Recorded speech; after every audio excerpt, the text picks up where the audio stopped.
But that is enough about the administration. We are now going to be kicking off our series. It is going to be another TVP here on 2000 Atmospheres. LE, we're in the bottom left-hand corner map, spawning all the way in the bottom left-hand corner.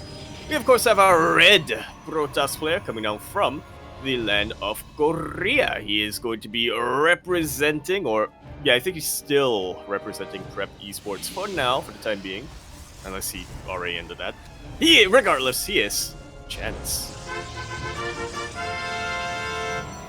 And spawning in the top right-hand corner of 2000 Atmospheres LE, we have the South Korean Terran player representing Shopify Rebellion. It is ByuN.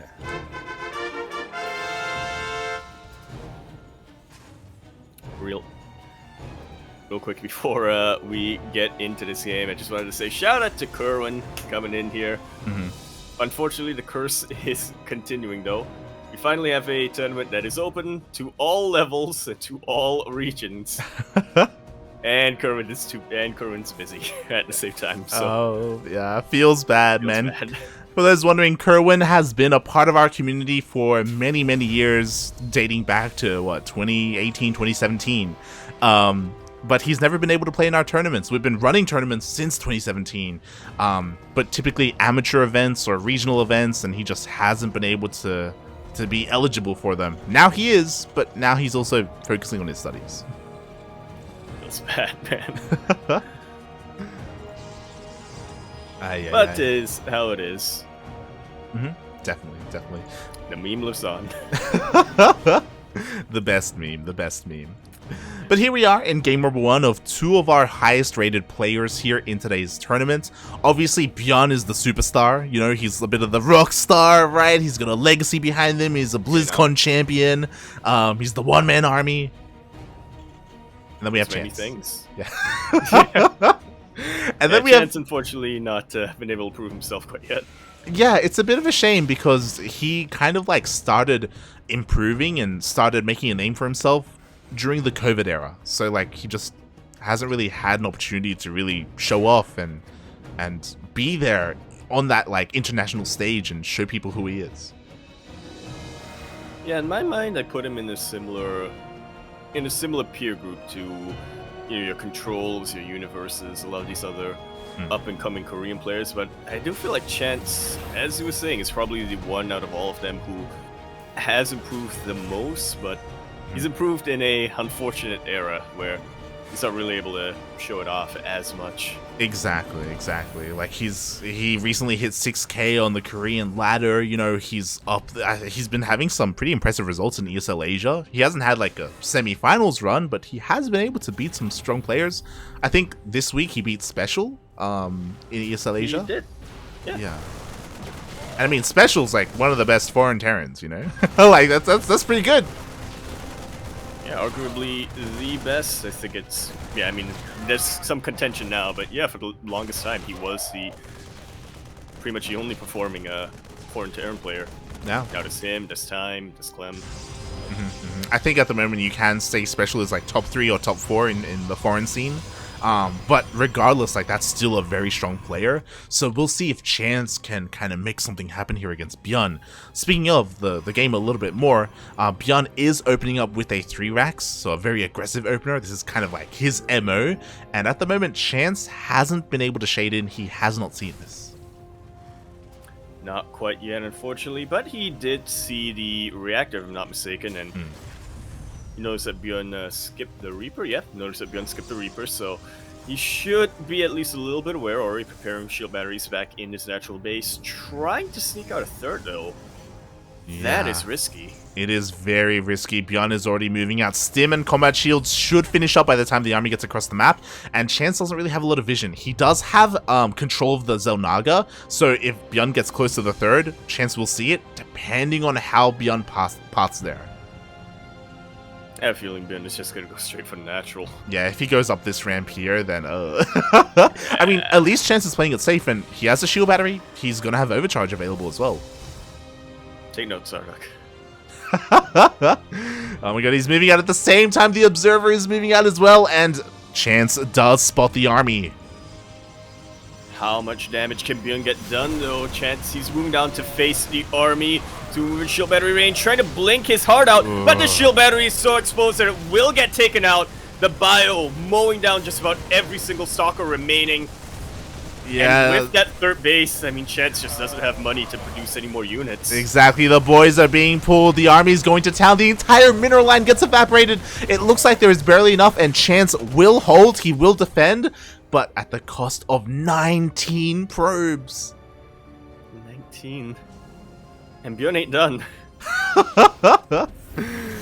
No, he's got another army here. Like, Chance, he is limping and bleeding after that fight. Like, he barely managed to live, but like, ByuN, he is so far ahead.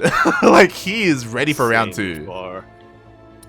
Yeah, he's just making sure that his upgrades finish up. He's making sure that he has a couple of medevacs when he goes for round 2. He could pull the boys if he wanted to, but at this point, I mean, again, he's so far ahead, he can do whatever he wants. I mean, let's be need to throw away his advantage. Let's be real. That push from ByuN, if he had pulled the boys with that, he probably would have just won. That would have been enough to break Chance's defenses. So, you know, the way Nicaract was playing, I mean, there's a lot of it works. Yeah, Jesus. That's the reason why he doesn't. It's very true, very true. And now it's an uphill battle. Chance isn't out of the game yet, but again, he's struggling so much to deal with this army. Pops an overcharge. Blink is done, so now his micro can come into play. Yeah, Blink is done. There's also Charge that has finished up, and so it's a little bit of a cheaper, tougher unit that Chance can utilize, the Zealot, but I think it's too little too late. GG is called, and ByuN takes game number 1. Oh, GG, well played. Oh, that was such a feels bad, man, that again, like, you gotta have vision of this kind of thing, you know, whether it's having a unit out on the map as well to spot an army that's pushing out. Chance was kind of playing it safe there, and he survived, so it was a better defense than what Stardock had, but it still wasn't enough. I can already hear Starduck typing away. He's like, see? His thesis ready. It's like, this is why PvT. Look, you can prepare all you want, like Chance did.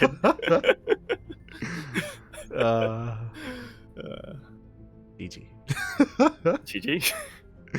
He's actually in Korea. No, wait, no, that's Star Dash. It's a different player. I got confused a little looking at the in-game channels. I was like, oh, Starduck actually not playing Kerrigan Survival. That's neat. I was like, wait, no, that's a different player. He's always playing Kerrigan Survival. Always, mate. But here we go. We are getting ready to dive into game number 2, and oh my, a very different map. I believe the first time we're seeing it tonight. It is. Berlingrad. Jumping over to Europe.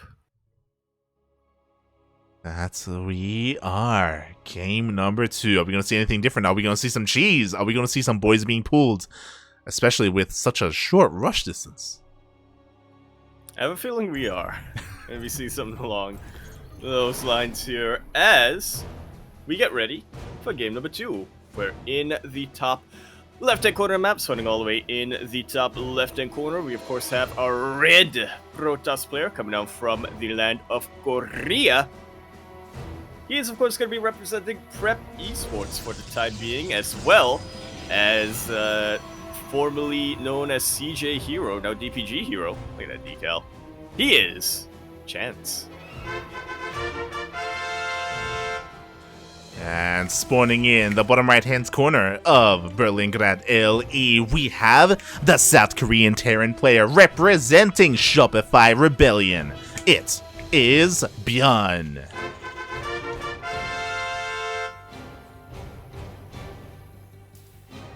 Kuro's here in chat, just bringing back memories of when she proxy hatched ByuN in Holy Moly on stream. I think the VOD is actually still on the Base Trade channel somewhere.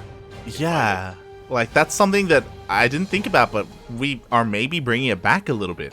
Holy Moly used to be obviously a tournament dominated by Koreans, but early on, for the first couple of years, like 2-3 years, a lot of like community members and like fans would just sign up, whether it was the Cranky Ducklings, whether it was even the Liquipedia admins, they would sign up, just to play and just to have a chance at playing against some of the best players in the world. And we're repping, not Team LP, Licky Pity, I Yep. think is what it was called, yeah. Yep. I have really good memories of playing in Holy Moly. I remember being casted when I played against Innovation. Back when I had absolutely no idea what I was doing. I think I was like Silver 3 at the time or something. Yep. Same. I remember. I'll go eBay first. Yeah, I'll always remember I played against Keen, and I was so excited because I forced the base trade. I went for a massive like Ling Flood, while at the same time he was hitting my natural with like Hellions and Reapers, and we ended up in this awkward scenario. He still won, obviously, but like, feels good. I remember there was once I tried to engage ByuN in a Reaper battle, and obviously I lost. But it was fun. Yeah. I'm like, alright, that's my bucket list ticked off. Now I just need him to sign my spacebar. Nowadays, we see a little bit of this in the ESL Open Cups, but it's cool to see it here. Like, if we look at the bracket, there are a lot of amateur players there, you know? Yeah, a lot of players from SEO and MSO, actually. Yeah. Sign up again here. I know the big name probably being Papa Panda. Yeah, Papa Panda, Vavin, like that's like an MSO showdown. Like, like Vavin is there, Pleiades, tagged ones, Nameless. Like it's great to see like both communities or both like players or I guess legal players like cross a little bit. Yeah, you mentioned a little bit of the. Oh wow, is this Reaper actually gonna? No, it's not. It is gonna get flanked by the Stalker, but not before taking out 3 probes for its troubles. Jesus. I mean, what less were we expecting from ByuN here? ByuN and Reaper control.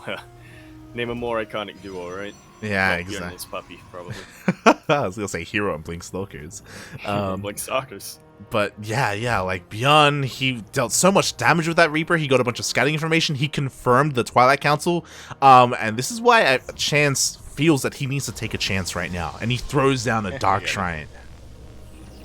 And that is something that ByuN did not see with his Reaper early on.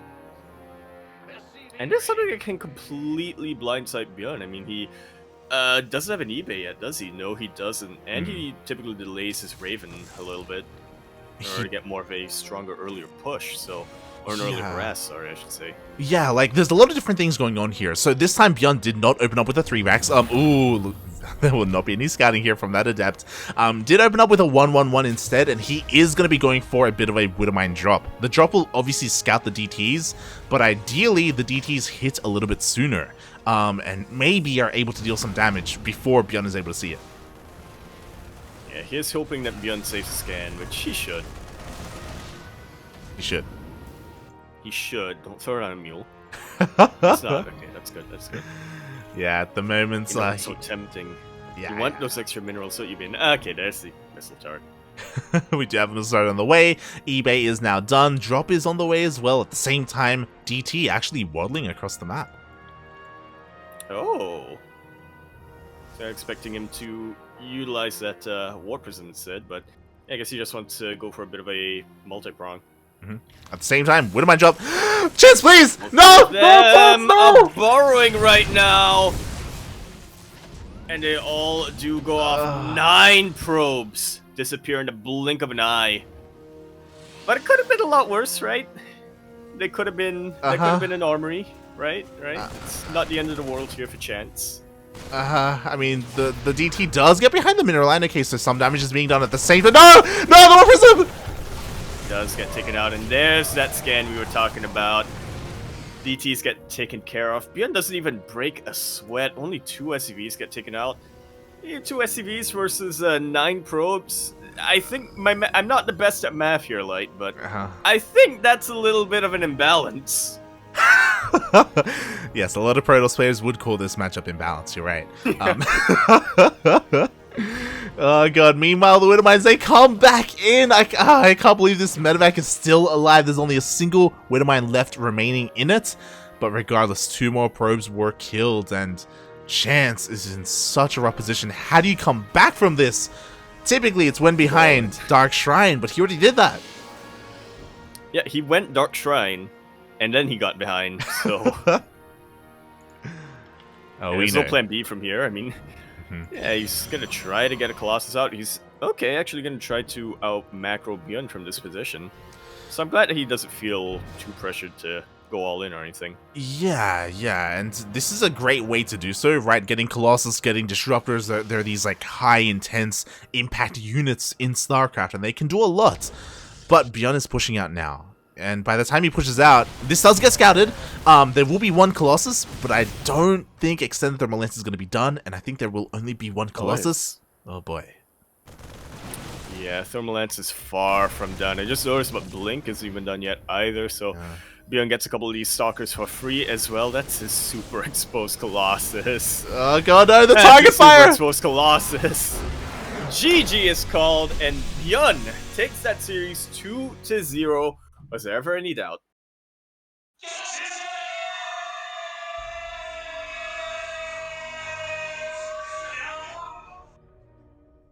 ByuN once again sort of demonstrating why he is a favorite.